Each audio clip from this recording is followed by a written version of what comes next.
So, Kevin, now that you've joined us, I would love to hear some of your insight. Like, so when did you first join the State of Decay team? Like, how early in development was it when they decided it was time to have sounds? So it was pretty early. We were working on the prototype. In fact, it was Brant who introduced me to Jeff Strain at a Undead Labs party very early on. And Brant was very adamant that Kevin is the person you want doing audio. So I'm eternally grateful for that. But really, we just had a level with a barn and a couple zombies in it. And Jeff basically said, make that sound good. And so I actually started as a contract audio director, and so my first job was to actually do whatever I could with the tool set as it was in CryEngine to just leverage what we could and make environments, make zombie noises, make everything I could. And then a few weeks into it, had done well enough that Jeff wanted to have me join as a full-time employee, and so that was awesome. But it was very early on, so before we even had a real map or anything. So props to Undead Labs for wanting to bring on audio early, because not every studio wants to do it that way. Yeah, and I mean, the audio experience in State of Decay has always been, at least for me as a player, who was not on the original State of Decay team, that for me has always been like one of the things that stood out the most about this game was sort of just how distinctive and memorable its audio is, both on the side of like the sounds that zombies make and stuff like that, and on and the soundtrack itself really standing out. In fact, the soundtrack, like I've listened to the soundtrack so often that like whenever whenever my iPhone loses track of what else I was listening to, it just immediately starts playing the State of Decay soundtrack to me, and so like it's just sort of the default listening mode for me whenever I'm listening to stuff.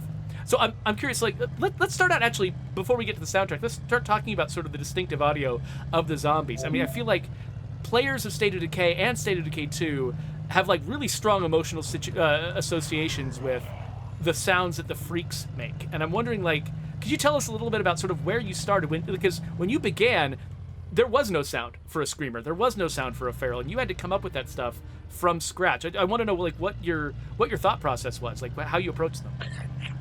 That's a good question.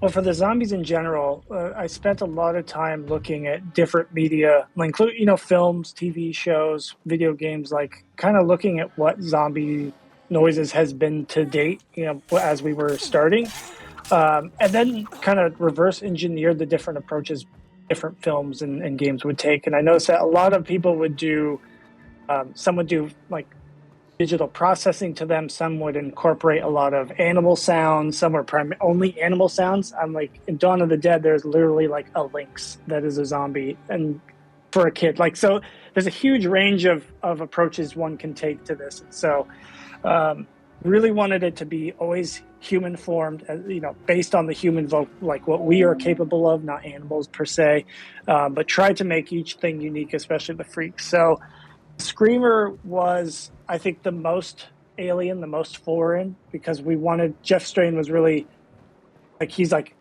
attached, the Body Snatchers back, what was it, the 1970 with the pod people. At the end, you've got, I forgot the actor's name, but that signifying scream. So I started reverse engineering what is in there, like what sounds are comprised in that. And there's horse and pig and all sorts of stuff. I have no idea. But what I started doing for that is, how could I create something that's just piercing and undeniable that that's what it is in the world. And so I think there's, like, again, pigs squealing and horses that are angry, and myself is in there screaming, and I think reversed bats. Like, so that one is very animal heavy, and wanted to have this kind of pitch up to it that just is really nasty. That's where we started. I think that was our first freak that we had in the game. The screamer was. Yeah, that makes sense, because the way it sort of dovetails with the other zombies, like it's really involved in making the other zombies behave differently and stuff like that. That makes sense as the first one. Yeah, the others were a lot more grounded. In fact, all of them are me. Even the Juggernaut is me. I think I can hear it a little bit now. The Juggernaut was a rough one. I think I recorded it for a full day, and I couldn't speak for 2 days afterwards because my vocal cords were just shot. But it was about all that growling. Yeah, totally. And then just aren't all the male zombies you? I think most of them in State of Decay 1 are me. Yeah. And then we actually, Brant and I used to frequent um, a pub in Seattle in Greenwood neighborhood, and two of the servers ended up being all of the female zombies. And so it was really homegrown, our approach. Let me break in real quick and just point out, like earlier on, we were talking about Danforth on the horizon. This is where Lifeline takes place, and I just wanted to point out where you can see it here on the horizon, since we were talking about it a little bit earlier. And another thing that I had completely forgotten about, so many things in State of Decay 2 that are really familiar, important parts of State of Decay 2 have their roots in State of Decay 1, including the blood plague particulate in the air. I had forgotten that we actually had this area by the dam where all these dead bodies were rotting and doing all kinds of whatever, that we actually had this particulate in the air that, that is sort of like the precursor to what now dominates the map in State of Decay 2 whenever it's full of plague hearts. Like, tracing back the original sort of versions of all of these things is really fascinating when you've been playing State of Decay 2 for years. I remember doing the soundscape for that with all the flies, and I remember I think I selected a different water sound and made it sound more like gloopy, thick water. Like, we wanted it to be really special up there in this one corner. I think it took way too much time. But yeah, I mean, so some of the... Go ahead. Quickly, a couple of the other freaks. One of them is pretty interesting, which is the feral. He's much more animalistic. He's kind of a quadruped more than the others.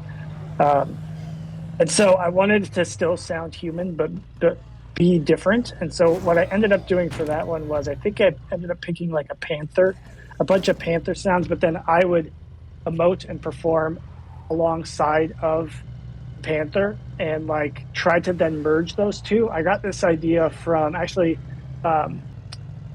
if the timeline lines up, I think it was from Lord of the Rings. There's this line where they match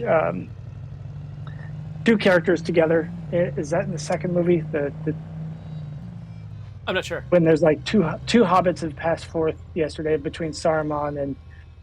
Anyway, there's this cool blending technique they do in the film, and I really want to do that for one of the freaks. And so it's actually me and the panther kind of tied together in doing a single duet, file. Basically. And, yeah, essentially. So it's got this humanistic, but also this very animalistic thing at the same time. Fun fact, Kevin still has a limp from all the time he spent in the booth with a panther. That's right. Yeah. There was also a single out there that, we both perform a really nice vocal together. It's a love story. It really is. So we actually we got a comment in the chat from La Coalición, who is a big fan of the soundtrack of State of Decay. In fact, he says, I love both Hope Prevails and Trumbull Valley songs on the OST, and he really wanted me to let you know that he loves your work. You and Jesper Kid. So yeah. Do you want to talk about like how that sort of collaboration, how you and Jesper were both involved in how the soundtrack came together? Yeah, very unprofessionally in a really bad way. In fact, if I knew what I knew now, I don't think it would work out the same way. So we were talking about different artists that we might be able to work with. And I just, Jesper had already done a bunch of great stuff with Assassin's Creed, but what I really liked was the work he had done on Borderlands 1. There was this I knew that we were going to have a little amount of music because we didn't have a huge budget, but it needed to go a long way. So that I really didn't want the players to get exhausted or annoyed with all the music. And there's this one track when you start Borderlands, it's called Welcome to Firestone. It's this very interesting song structure where like you never really get sick of it because it's actually in 3 parts and the brain actually clicks in even numbers more than it does odd. So it's hard to know that's repeatable. It had this really nice airy tone to it. So I literally just found his email address online and it was like, hi Jesper, I'm an audio director at a small company you've never heard of. Will you please talk to me? I mean, it was a little more, it was more professional than that, but basically it's like, I don't know if you're ever going to see this email, but like, we really love your work and would like to talk to you about a zombie game that you've never heard of.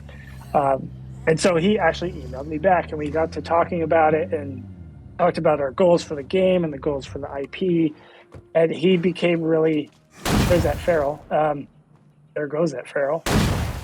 He became really into it very early on. And, like I said, our budget was really small, but we talked about doing a contract for 1 and 2 at the same time because we really did think that he could be the main sound of State of Decay. And so we locked in a musical palette, which instruments were on the table and off the table. We locked in kind of our emotional tone and range for the songs and where we wanted to invest and have part of it be a story about humans and part of it be a story about zombies. And that's where you got your kind of open and airy Hope Prevails, Welcome to Trumbull Valley music, and then you've got your really dark and raunchy combat music. And it was just a really good pairing, and we worked really well together. And then I did a lot of the music just to kind of fill in the gaps out of necessity because, again, of the budget situation. Yeah. But it ended up working really well where I could support what he was doing in different ways and stuff that I was good at.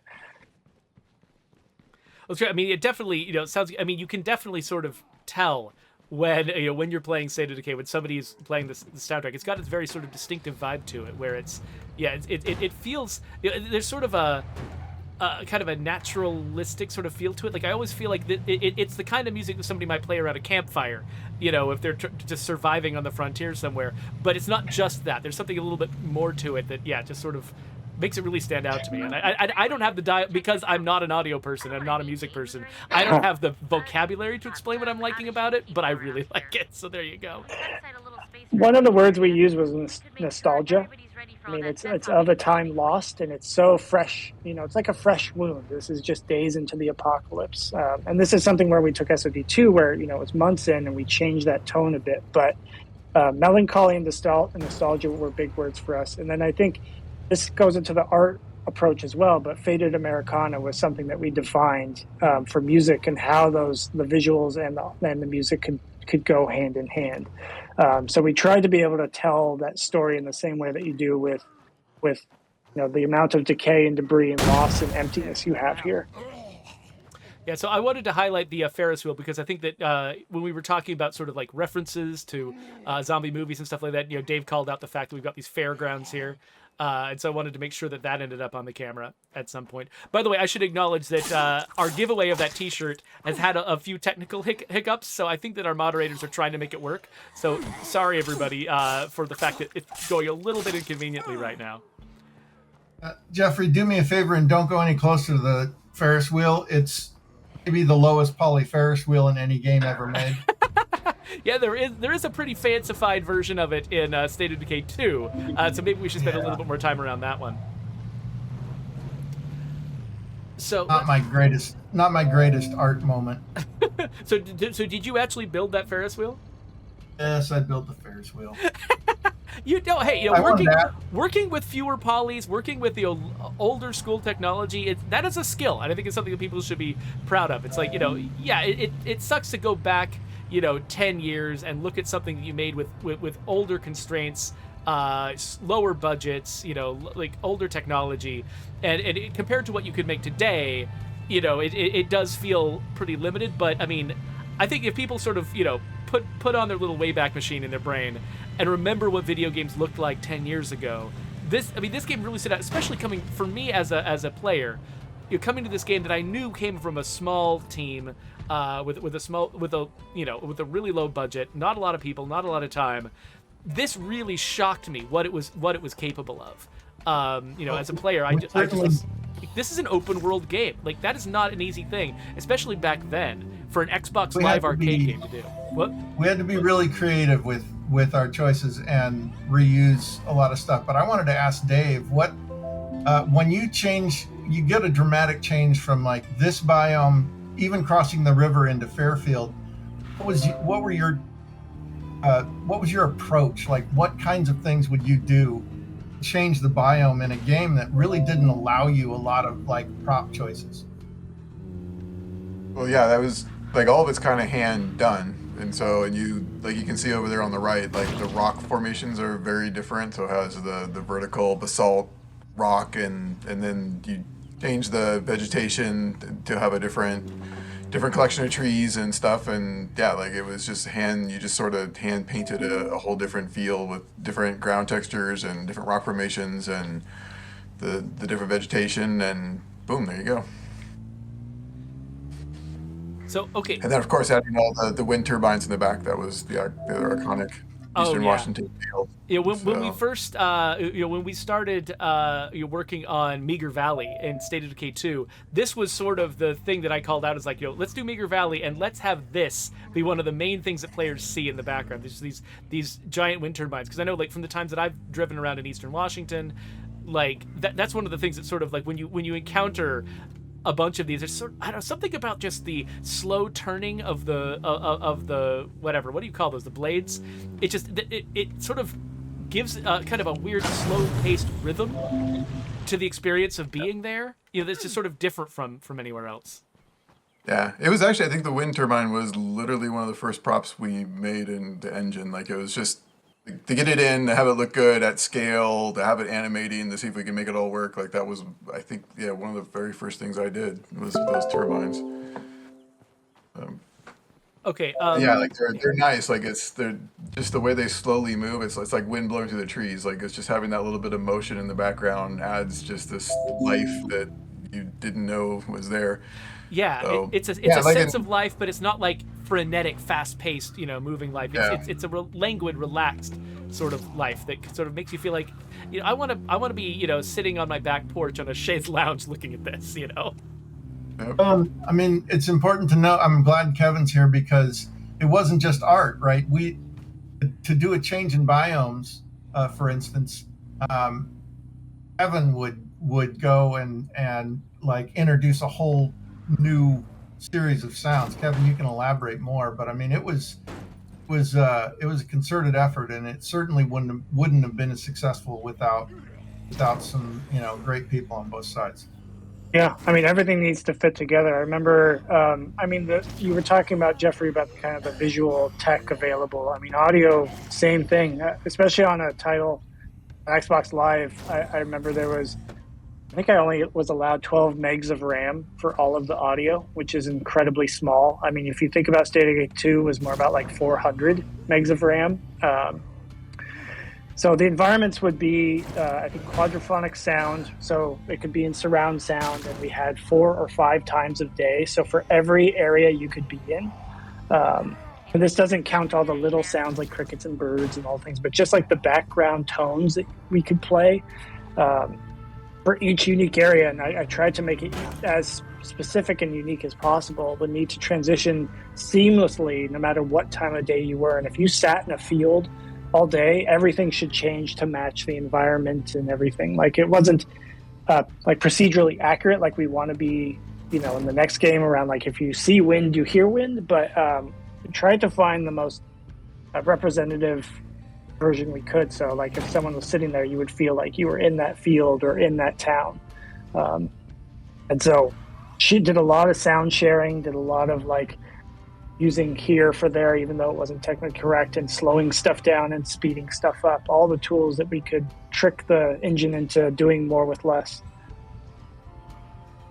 Vicky had a question if there's any of the original devs still on the game, and well, there's 3 of us here. Yeah, there's a handful of others that were from the original game. I know that 2 of these portraits here were taken by artist and photographer Dan Cole, who is still at the company. So he gets a lot of credit for it. He worked alongside you, Dave, right, on the environments. Yeah. And so he's also still with us, doing a lot of good work. We got Gronquist, who did all the effects and the UI for this. Yeah, so you've seen the steam coming out of this engine. That's Gronk, and he's built a lot of stuff. The miasma particulate in the air, for instance, whatever it's called. All the blood. All the blood splashes. Yes. Bags and bags of goopy blood. I'm destroying this car right now. I should probably stop doing that before I get completely stranded. So yeah, but there's been a lot of new people who've joined the team, like me, for instance, and there's a lot of great people that that we've also worked with on State of Decay 2 and on other projects, who who basically sort of came in because State of Decay 1 was such an exciting proposition. Like, for me, like, the reason I wanted to join this team was because I had both seen at shows like PAX. I'd seen State of Decay in development, and then I played it as a player, and I was like, this game is doing something new, something original. I mean, each part of it, you can find other games that have done it, but this particular combination of things where, like, you know, the really heavy consequences for your action, the open world freedom, the management of your community, you know, the way you have to take care of your characters and sort of, you know, come to sort of grow to love and really value your characters. All of these things, it was just a combination of stuff that I had never seen before in that combination. That's what made me want to join the team, was what this game did to me emotionally when I sort of engaged with the whole thing. And I think a lot of folks on the team could probably tell similar stories of how they first encountered State of Decay and what made them want to work on it. So, somebody in the chat, Wayne, wants me to showcase the melee finishers. So let me see if I can get near some zombies and get into a fight with them real quick. We are running low on time, though. I'm wondering if each of you, like, say, like, Dave, is there any sort of like last memory of working on this game? Something we haven't talked about that sort of occurs to you that was sort of like just a fun thing that you were really proud of, or that was just really interesting and fun to work on? Yeah, I mean, one of the things that I always was kind of proud of with this stuff was how we handled the, like the advertising and the graphic design and all the, because that's sort of part of zombie lore is, you know, the mindless consumerist hordes and the nostalgia of, you know, when the world has ended, all the humor of advertising and stuff is kind of poignant and kind of, you know, it was sort of really fun working on all that kind of stuff, like all the product names and all the store names and all the graphics and color and all that stuff. Like we just sort of thought all that stuff up as we went, and that was another aspect of, you know, Kevin said, that Americana culturalness that's, you know, it's uniquely American and it's got its own little thing, and it was kind of fun as an artist bringing all that world, the past world, to light. You know, that's the fun thing about the zombie apocalypse is you're showing the ruins of commercial, you know, ism and advertising and all that kind of stuff, and you get to play and it's where you get to tell jokes and do all that kind of stuff, and it was fun bringing all that into a video game world. I have to apologize to Wayne. I accidentally equipped this character with a sword, which means I kill the zombies on their feet rather than knocking them down so I can do finishers on them. So I'm going to have to actually just get out of here. I do miss those, like, overly fantastical finishers where you leap up on somebody's back and smash their head, or yeah, you can, like, we even had the double zombie grab and smash their, you know, bonk their heads together. Let me see, before another zombie gets me, let's see if I can get on this guy. Smush! There we go. Okay, get out of here. Ah! Get away, get away, get away! So, yeah, Kevin, any last sort of, you know, memories that you want to share of, like, what was really interesting about this game? There's a good one mid-development. It's probably not something to take away because everything was temp, but there was a time period during development where, as Brant pointed out, I was all the all the zombies. But a point, right, I was all the zombies. And there was also a point where I had recorded all of the temp VO for the entire game, for all characters. Wow. So there was a period where Kevin was killing Kevin, being eaten by Kevin, yelling at Kevin. Like it was a world of Kevins. And I hate the sound of my voice. Like I've never become comfortable with it, even to this day. So it was like the worst exposure therapy I could possibly imagine, with every day coming to work and putting headphones on and just like, here I am again. Great, thanks. Everyone has to listen for me. There is one line from the game that I don't know if it made it into the final thing, but one of the things we ended up saying a lot in the studio was, Roger that, stay safe. And I still use that to this day. I wouldn't be surprised if it appears in another game similar to State of Decay someday soon. But there was a lot of just great times at the studio, all of us working together, really small team, all of us wearing a lot of hats. Getting it done and making something from scratch is really special and was so unique and cool. Like in games, you might get to work on a lot of stuff. You don't always get to work at a startup on a new IP, and that was really special. And Brant, do you have any sort of last things to share before we get out of here? A lot of things to share, but one of my favorite memories is all the searching sounds in State of Decay 1 were from Kevin's oh my god, that's right. went over to his house, and he and I spent a full day just like turning his kitchen into a disaster area. And you have to understand that Kevin is a very clean, meticulous, organized person, and so props to him for letting us completely destroy the organization of his cupboards. I remember the nuance we would get into of like, like we would destroy, like move all these things around in a shelf to get can sounds. I'm like, it's got too much plastic in it. One too many plastic things, or like it's got too much tin in it. Or the kitchen or in the refrigerator, it was like, oh, there's too many glass. Like it was just like to an nth degree of what would a person find in the apocalypse and make it sound just so.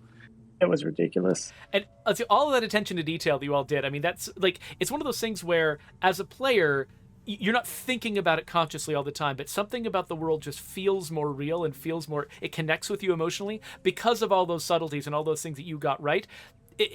Players just sort of like they take it in uncritically because it works so well, because it matches reality so well. Like all the things you were saying about sort of like the ambient sound of the world changing, shifting subtly during the day. Those are things that players aren't thinking about it actively, but they're just settling into the world and feeling comfortable there because it feels like the real world. And all of that attention to detail that all three of you, both in the visuals and the audio, put into it. I mean, it really is a huge part of what made this game mean something to players. And so thank you for coming here on the show to talk about this stuff.